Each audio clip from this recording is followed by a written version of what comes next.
সুপ্রিয় শিক্ষার্থী বন্ধুরা, আমি দীপঙ্কর। আমার ইউটিউব চ্যানেল বাংলা শিক্ষায়তনে তোমাদের স্বাগত জানাই। আজকের এই বিশেষ ভিডিওতে আমি তোমাদের দশম শ্রেণীর অর্থাৎ 2022 সালের মাধ্যমিক পরীক্ষার্থীদের জন্য বাংলা বিষয়ের সাজেশান নিয়ে আলোচনা করব। আজ আমি তোমাদের পাঠ্য সিরাজদৌল্লা নাটক থেকে অতি গুরুত্বপূর্ণ কিছু রচনাধর্মী প্রশ্ন নিয়ে আলোচনা করব, যে প্রশ্নগুলো এবছর তোমাদের মাধ্যমিক পরীক্ষায় আসার প্রবল সম্ভাবনা রয়েছে। কাজেই ভিডিওটি তোমরা প্রথম থেকে শেষ পর্যন্ত খুব মনোযোগ সহকারে দেখো। আশা করি তোমরা অনেক উপকৃত হবে। আর ভিডিওটি যদি তোমাদের ভালো লাগে তাহলে অবশ্যই একটি লাইক দিও। আর এই চ্যানেলে যদি নতুন হয়ে থাকো তাহলে অবশ্যই চ্যানেলটি সাবস্ক্রাইব করে নিও এবং পাশে থাকা বেল আইকনে প্রেস করে নোটিফিকেশান অল করে রাখো।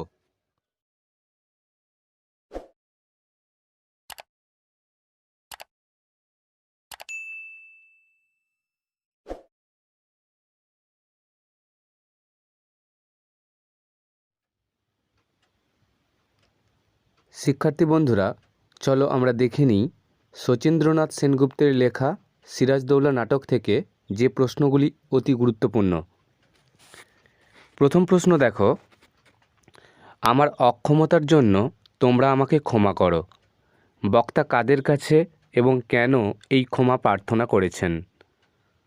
অথবা বক্তা কাদের কাছে কোন অক্ষমতা প্রকাশ করেছেন, কিংবা কে কেন এই মন্তব্য করেছেন? উত্তরের পরিপ্রেক্ষিতে তার কী প্রতিক্রিয়া ছিল? অথবা প্রশ্নটা ঘুরিয়ে দিতে পারে, তোমাদের কাছে আমি লজ্জিত। বক্তা কাদের কাছে কেন লজ্জিত? অথবা তোমরা প্রতিকারের আশায় আমার কাছে উপস্থিত হয়েছ। কারা কোন প্রতিকারের আশায় এসেছিল? বক্তা তাদের কি সাহায্য করতে পেরেছিলেন? অথবা আমি তোমাদের জন্য ইংরেজদের সঙ্গে বিবাদে প্রবৃত্ত হতে পারি না। কোন প্রসঙ্গে বক্তা এই উক্তি করেছেন? কেন তিনি এই মন্তব্য করেছেন? অথবা we have no other choice than to leave this land which we have learn to love. বক্তা কেন এই মন্তব্য করেছেন? অথবা I know we shall never meet. কে কাকে একথা বলেছেন? এই বক্তব্যের পূর্ব প্রসঙ্গ কী ছিল?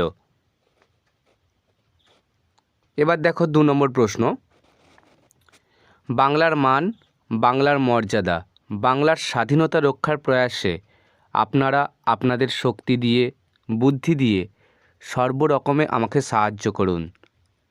কে কাদের উদ্দেশ্যে এই আবেদন করেছেন? কেন তিনি এই আবেদন করেছেন? কিংবা কেন তিনি এই সাহায্যের প্রত্যাশী হয়েছেন? কিংবা কে কোন প্রসঙ্গে এই মন্তব্য করেছে? অথবা বাংলার এই দুর্দিনে আমাকে ত্যাগ করবেন না। বক্তা কাদের কাছে কেন এই আবেদন জানিয়েছেন?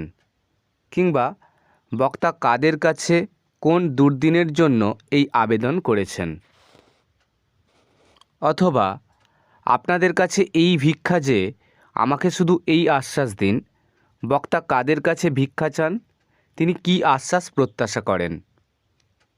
অথবা আজ বিচারের দিন নয়, সৌহার্দ্য স্থাপনের দিন। কে কাকে কথাটি বলেছেন? তিনি কেন একথা বলেছেন? অথবা বাংলার ভাগ্যাকাশে আজ দুর্যোগের ঘনঘটা। কে কখন এই মন্তব্য করেন? তিনি কেন একথা বলেছিলেন? অথবা জাতির সৌভাগ্য সূর্য আজ অস্তাচলগামী। কে কোন প্রসঙ্গে এই মন্তব্য করেছেন? কেন তিনি মন্তব্য করেছেন? অথবা অন্যায় আমিও করেছি, আপনারাও করেছেন। বক্তা কাদের উদ্দেশ্যে কেন এই উক্তি করেছেন? অথবা একদিন আপনারা আমার বিচারে বসবেন। বক্তা কখন কেন এই কথা বলেছেন? অথবা আমি হৃষ্ট মনে সিংহাসন ছেড়ে দেব। কোন প্রসঙ্গে বক্তা এমন মন্তব্য করেছেন? এবার 3 নম্বর প্রশ্ন দেখো, সিরাজদৌল্লা নাট্যাংশ অবলম্বনে সিরাজের চরিত্র বৈশিষ্ট্য আলোচনা করো। অথবা বাংলা শুধু হিন্দুর নয়, বাংলা শুধু মুসলমানের নয়, মিলিত হিন্দু মুসলমানের মাতৃভূমি গুলবাগ এই বাংলা। এই কথাটির মধ্য দিয়ে সিরাজের যে দেশপ্রেমের ছবি ফুটে ওঠে তা আলোচনা করো। অথবা জাতির সৌভাগ্য সূর্য আজ অস্তাচলগামী উক্তিটির আলোকে সিরাজের দেশপ্রেমের পরিচয় দাও। কিংবা কোন জাতির কথা বলা হয়েছে, এমন মন্তব্যের কারণ কি? অথবা সুতরাং আমি মুসলমান বলে আমার প্রতি আপনারা বিরূপ হবেন না, বক্তাকে তাঁর এই রকম বিলাপের কারণ কি? এবার দেখো 4 নম্বর প্রশ্ন, আমরা নবাবের নিমক বৃথাই খাই না, এ কথা তাদের মনে রাখা উচিত। বক্তা কে? কথাটি তিনি কাকে বলেছেন? বক্তার এমন কথা বলার কারণ কি? কোন পরিস্থিতিতে বক্তা এমন কথা বলেছেন? অথবা এই দরবার আমরা ত্যাগ করি, কে, কখন, কেন দরবার ত্যাগ করার কথা বলেছেন? অথবা নবাব থাকুন তার কর্মক্ষম, শক্তিমান, পরম বিচক্ষণ মন্ত্রী আর সেনাপতিদের নিয়ে, কে কোন প্রসঙ্গে এই মন্তব্য করেছেন? অথবা আর ভাবনা কি? বক্তাকে কেন আর ভাবনা নেই বলে তার অভিমত?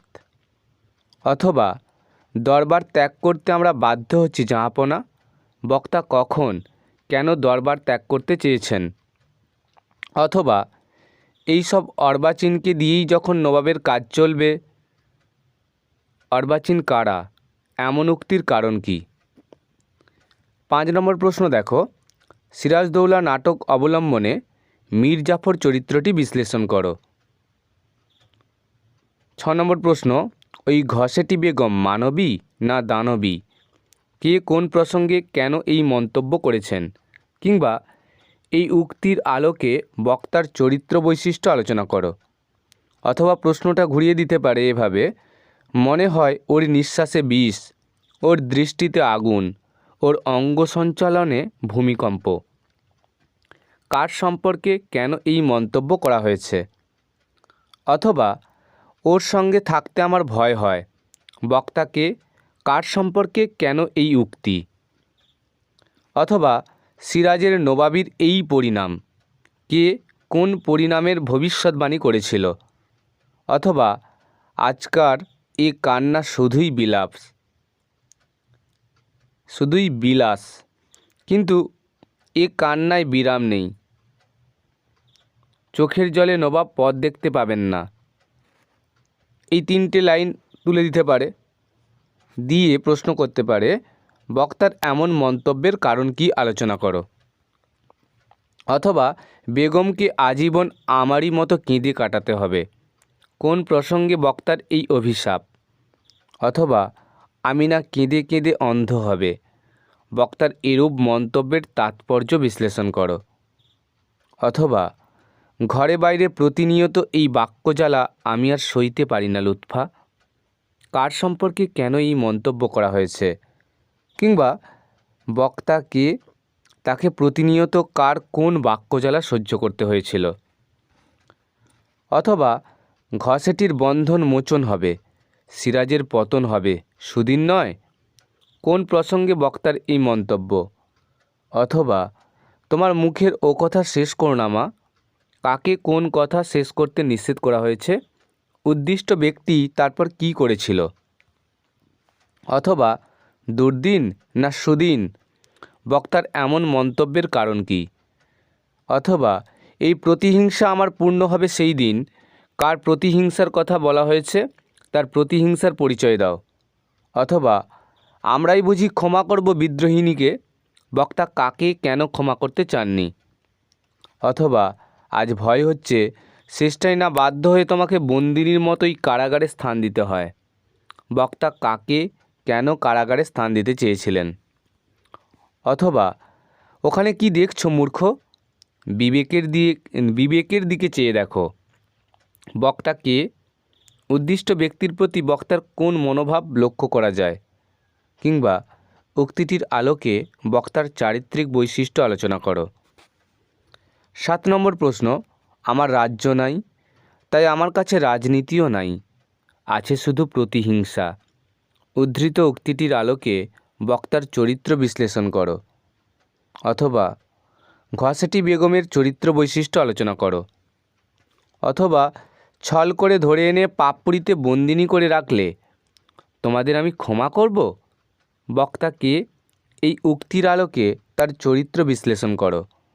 অথবা পলাশের প্রান্তরে কোলাহল ছাপিয়ে উঠবে ক্রন্দন রোল, এই উক্তির আলোকে বক্তার চরিত্র বিশ্লেষণ করো। অথবা অপরকে বঞ্চিত করে যে সিংহাসন পেয়েছ, সে সিংহাসন তোমাকে শান্তি দেবে ভেবেছ? বক্তাকে নাট্যাংশে তার চরিত্রের যে দিকগুলো ফুটে উঠেছে তা আলোচনা করো।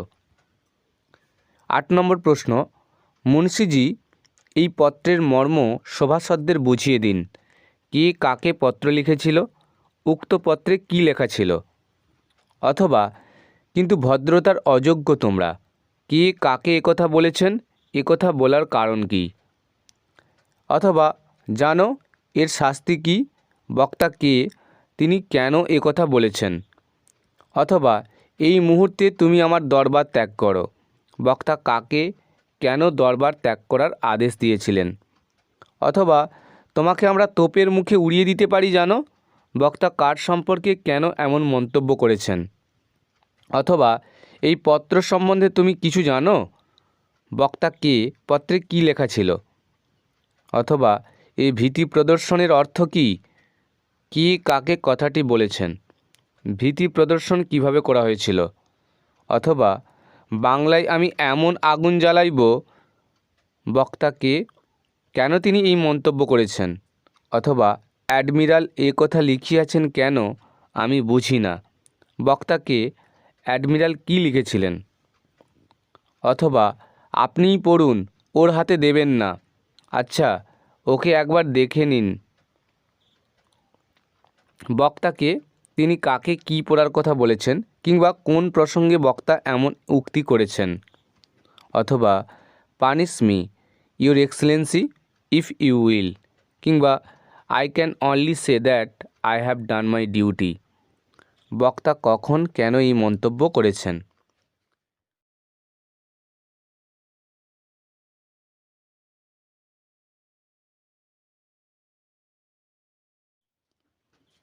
এবার দেখো 9 নম্বর প্রশ্ন, লুৎফা চরিত্রটি আলোচনা করো কিংবা নবাব মহিষীর চরিত্র আলোচনা করো। 10 নম্বর প্রশ্ন, পলাশী রাক্ষসী পলাশী, পলাশী নামকরণের কারণ লেখো, এই উক্তির তাৎপর্য ব্যাখ্যা করো। 11 নম্বর প্রশ্ন, কলকাতা জয়ের ইতিহাস তুমি জানো, কে কাকে একথা বলেছেন? কলকাতা জয়ের ইতিহাস সংক্ষেপে লেখো। 12 নম্বর প্রশ্ন, তোমাদের অভদ্রতার ঔদ্ধত্যের আরও পরিচয় চাও? তোমাদের বলতে কাদের কথা বলা হয়েছে? বক্তা তাদের ঔদ্ধত্যের আর কি পরিচয় দিয়েছিলেন?